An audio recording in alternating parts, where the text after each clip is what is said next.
All faiths are struggling to adapt and maintain relevance in the modern world, and the Roman Catholic Church is no exception.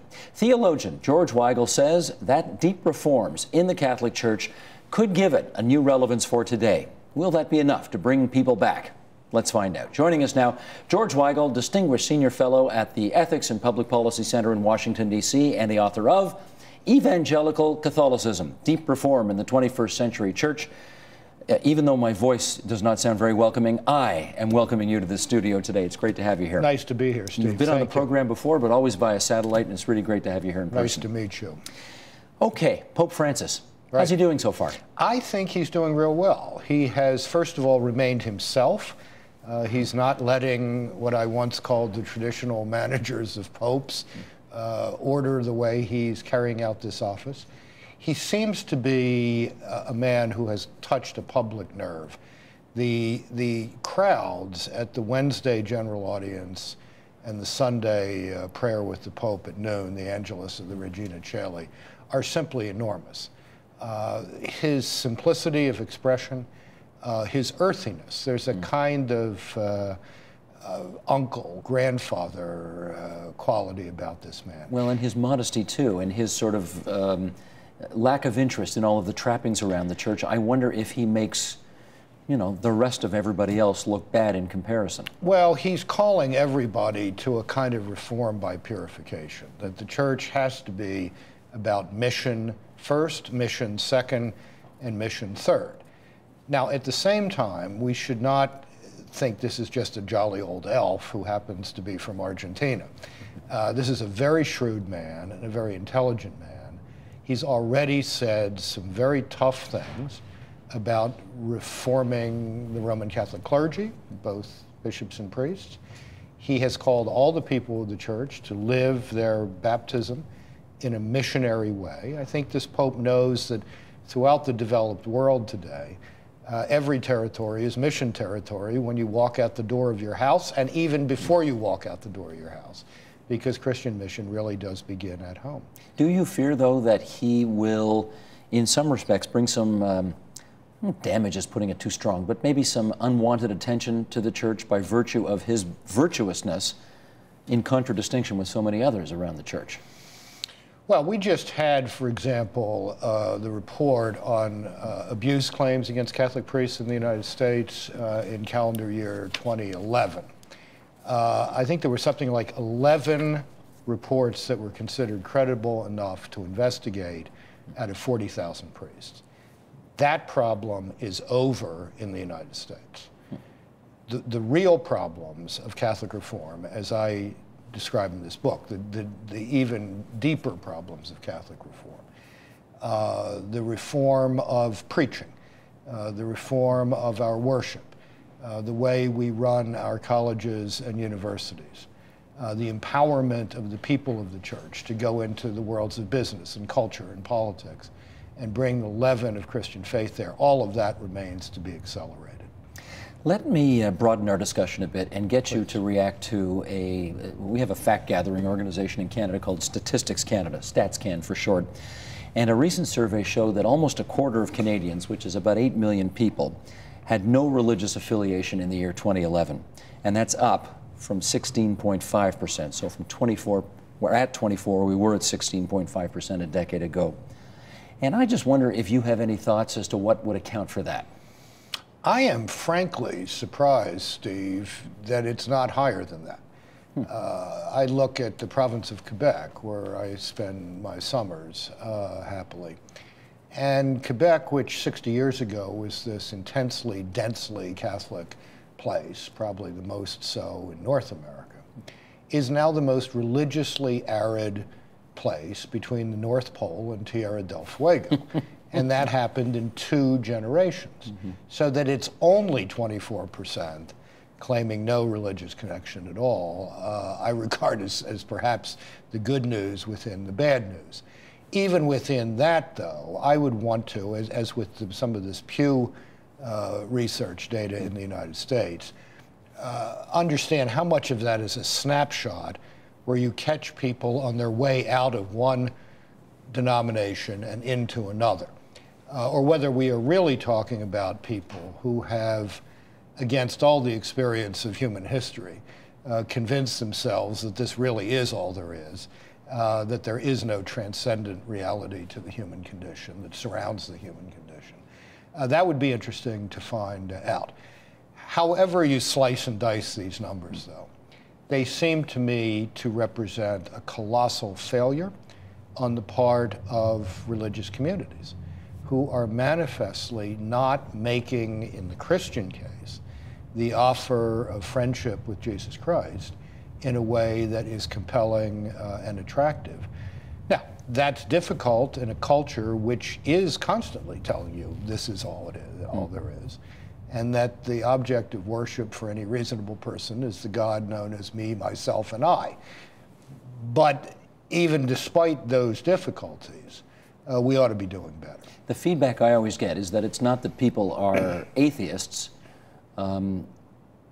They're still spiritual. They just don't like organized religion. That's what we hear up here. Do you hear that in the States too? Sure. That's a constant thing. And Flannery O'Connor, the great American Catholic novelist and short story writer, and a very interesting apologist in her own way, used to say that we're often called to suffer from the church more than for the church. That's a perennial facet of institutional religious life. By the same time, Catholics believe that the church is of the will of Christ. There is no enduring encounter with Christ that does not lead to the church. And that's why the deep reform of the church, as I describe it in this book, is an absolutely essential part of the evangelical mission of the church. We are going to get into that. I'm going to do one more thing on this, though, this issue of spirituality. And I want to quote from your book here. This is from Evangelical Catholicism. One of the oddities, you write, of late modern and postmodern culture has been the proliferation of any number of spiritualities. Their wares can be examined on shelf after shelf in the spirituality sections of bookstores. Artifacts that bear testimony to the fact that although the 21st century West may indeed be Max Weber's disenchanted world, the ancient hungers of homo religiosus remain to be satisfied. In the main, these spiritualities represent a vast number of variations on the theme of the human search for God. Why do you think people are still spiritual when they clearly, in large numbers, seem to be rejecting organized religion? There's something theotropic, if you will, about the human condition. We're built for an apprehension of transcendence. Hardwired, do you think? Hardwired. What Peter Berger, my friend, the great sociologist of religion, used to call rumors of angels are something we all hear. Now, in the early 21st century, people are sometimes reluctant to connect those rumors of angels to the God of the Bible, to the God of Jews and Christians, or to any other deity. But the instinct is there. The instinct for the transcendent is there. Is that enough for you? No, it can't be enough. It has to be the invitation that's built in, hardwired into the human condition, that people of faith have to then take advantage of, if you will, in order to say to someone, I know there's an itch there. Let me show you how to satisfy it. Well, we always ask about harm. What's the harm in just being spiritual as opposed to going to church every Sunday, taking on sacraments, etc.? Finally, the harm, Steve, is that it doesn't take you out of the great loneliness of modernity. Modernity and postmodernity tend to be very lonely places. Not for everybody. Well, for a lot of people. I walked up University Avenue today in Toronto from City Hall to the provincial parliament. Fully half of the people I'm walking past are living in their own little pod world with ear things in their ears. There's no human connection there. There's a very real Probably half of them had earbuds in, but the other half were probably texting some friend. Well, that's true, but half of the world being alone is not a happy scene. This has been a constant theme of philosophers, sociologists, psychologists for 250 years. There is a breakdown of human community throughout the Western world in all of its various forms. The phenomenon described by Robert Putnam in that famous article, Bowling Alone. Yep. And that is part of what the church can offer people, and I mean the church in its broadest sense.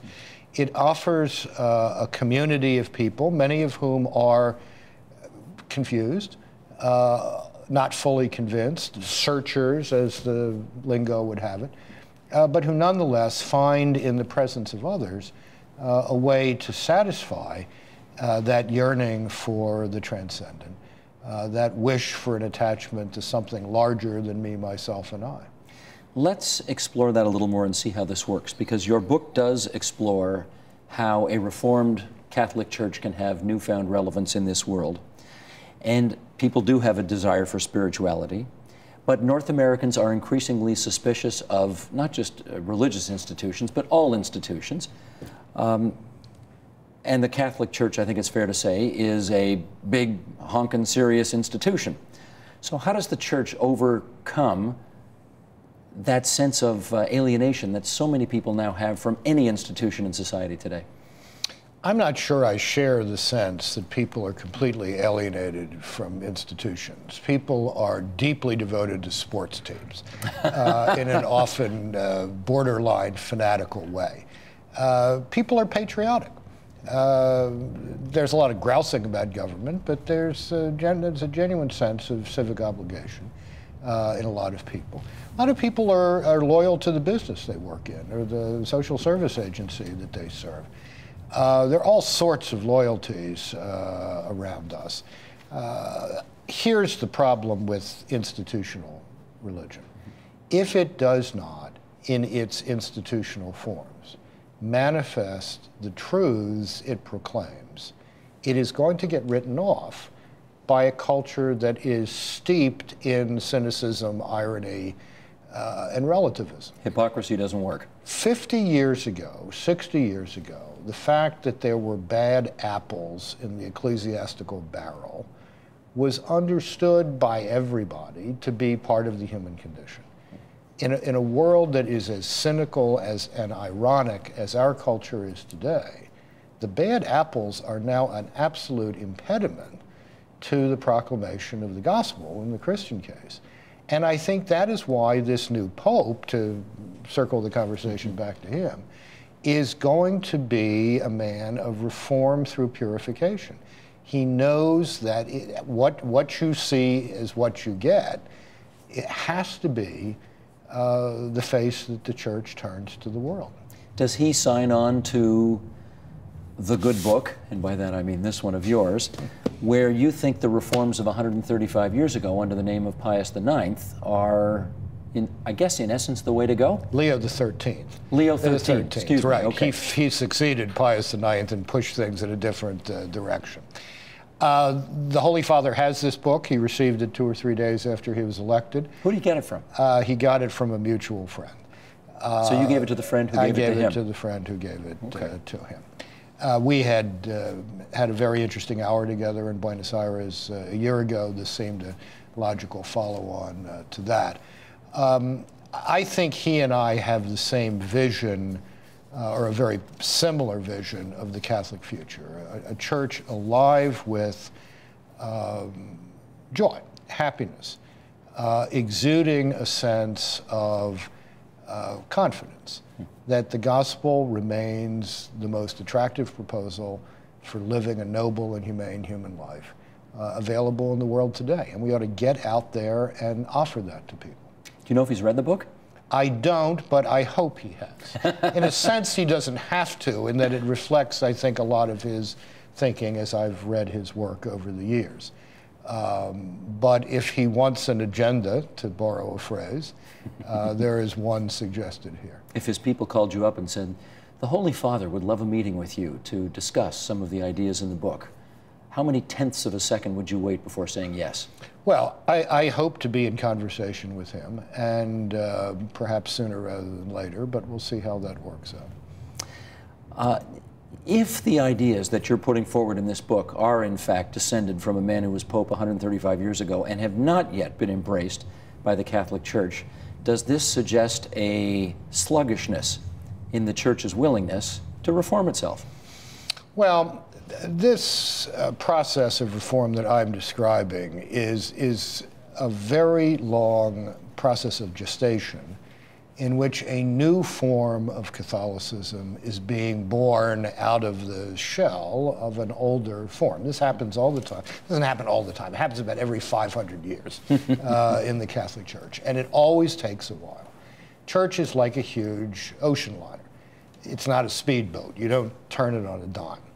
But if you push on that rudder just 5 degrees, over 120 years, the boat's going to start moving in a very distinctive direction. And I think that's what's been happening over this time. And that's why there's been so much turbulence in the Catholic Church, both the turbulence that our media colleagues are obsessed with, and the turbulence within the people of the Church themselves. This has been a birth process, and birth, as we all know, is not an easy business. Not an easy business, but we live in today's world, and people are all about speedboats today. They're not about ocean liners. Can the Church change itself meaningfully enough, quickly enough, to be relevant enough to enough people today? Well, the message that the Church offers the world is relevant at any moment along the historical spectrum. The methods by which it offers that proposal obviously have to change over time. But a church that is trying to simply be the culture with a different way to spend an hour and a half on Sunday morning has no chance. The church has to manifest itself as a counterculture that's an attractive alternative that might become the seedbed of a more humane general culture. That demands commitment as well. That demands commitment and knowledge. I mean, the kind of Catholicism I'm suggesting is the only Catholicism with a future is a much more demanding way of being Catholic than people my age perhaps were used to when we were growing up. Do you know Gary Wills? I do. You've debated him, I presume, on TV along the way? I haven't seen Gary personally in almost 40 years. We both have Baltimore backgrounds. He's on a very different page than I am. I was going to say, do you like him? I mean, you don't agree with him, obviously, but... Gary is an immensely talented guy when he sticks to the analysis of American historical documents. His book on the Gettysburg Address is a work of genius. But when he moves into religion? He seems to have some adolescent itches that he can't just get scratched out here. And this recent book, I mean, attempting to suggest that the priesthood of the New Covenant, the priesthood of Christianity, was a terrible mistake invented in the letter to the Hebrews, has just got people scratching their heads and saying, you know, what's going on? Well, let me read an excerpt to you. This is from Why Priests, so I'll read an excerpt and then you can tell me what you think about what he's had to say.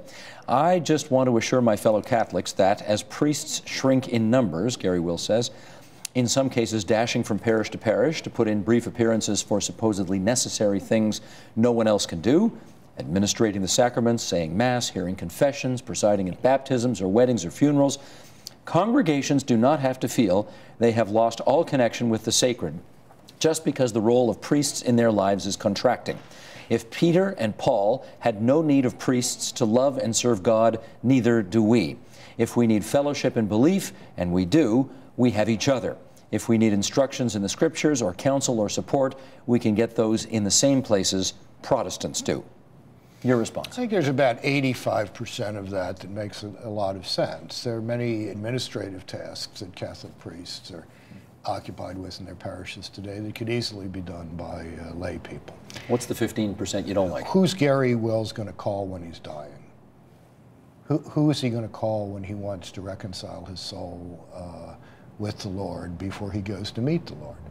That's an interesting question. It's also false to say, by the way, that Peter and Paul felt no need of priests. I mean, this is a ridiculous reading of the history of apostolic life in the church. It's just wrong.